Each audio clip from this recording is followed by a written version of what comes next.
Goa series, Halwai, Dagdusheth. It was 207 during the time of Ganpati when I went to Pune and I stayed with Gulu. Now, Gulu had a few friends and he told me, come and see some Ganpati pandals. So I said, really? He said, maja? He said, हाँ, बहुत मजा है, आ जाओ. So we went. And one particular pandal was Halwai Dagdusheth. Now, Halwai Dagdusheth was a halwai. He used to make samosas and jalebis. And during Ganpati, he would create a pandal with a small Ganpati. And people would come and donate there and pray there. And all the money that people donated went to him. And next year, he built a slightly bigger pandal. And then a bigger pandal. So now it was about 10 years on when I went there. So the pandal was quite big. There were lots of pandals.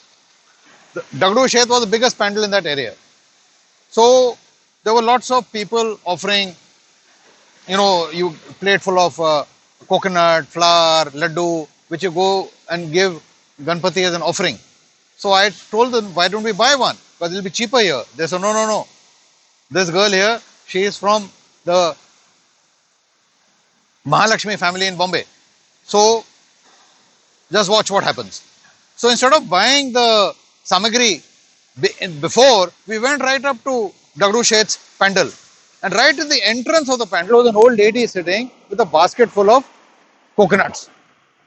So she went up to her and bought a coconut for 10 rupees.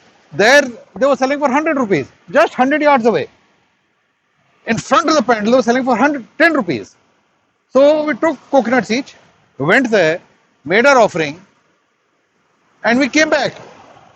And they said, now what happens? And a few minutes later, some guy came out from the pandal with a basket full of coconuts. They brought them back to the old lady. And so we said, now see what happens. So we went back to the old lady and bought the same coconut for 5 rupees this time. Then that I realized and it dawned on me that all the samagri was actually recycled. Coconuts were recycled, flowers were recycled, even mithai was recycled. The coconuts which were broken and taken away as prasad was of course separate, but the coconuts were put into the basket, overflowed, and the basket again came outside and it was recycled. So the same coconut might be turning back hundreds of times or maybe more than that on a daily basis. But you had to know what you were doing. I mean, I did not know about this recycling of puja samagri in a temple. So I was quite surprised.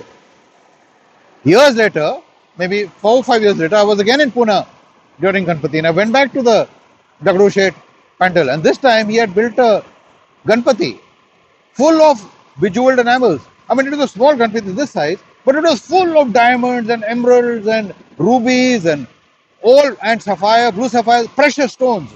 Full Ganpati, top to bottom, bejeweled.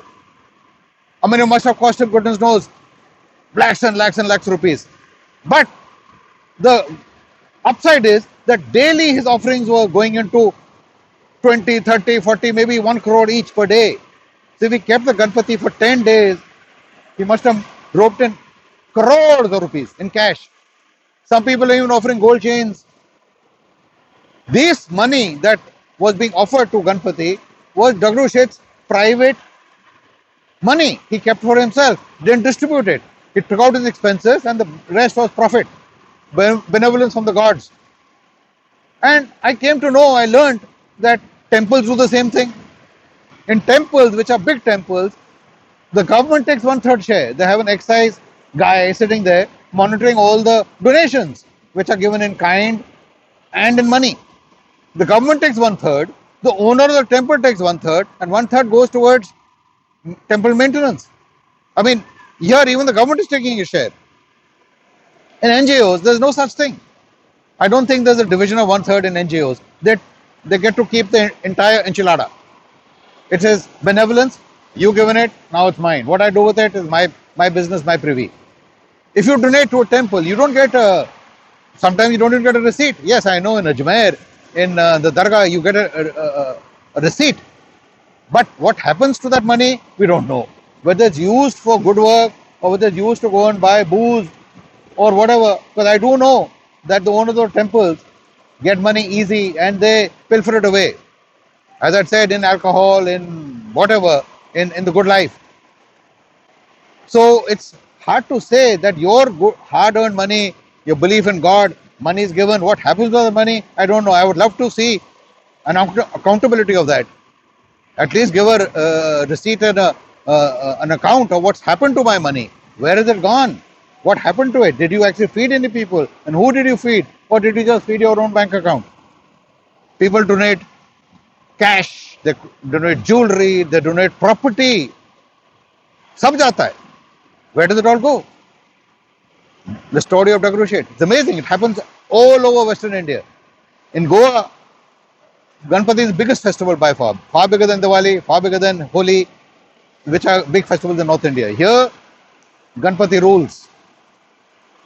And everyone has a pandal. So I can make a pandal, and if people come there, if they donate, that money is mine. Think about it. Go for it.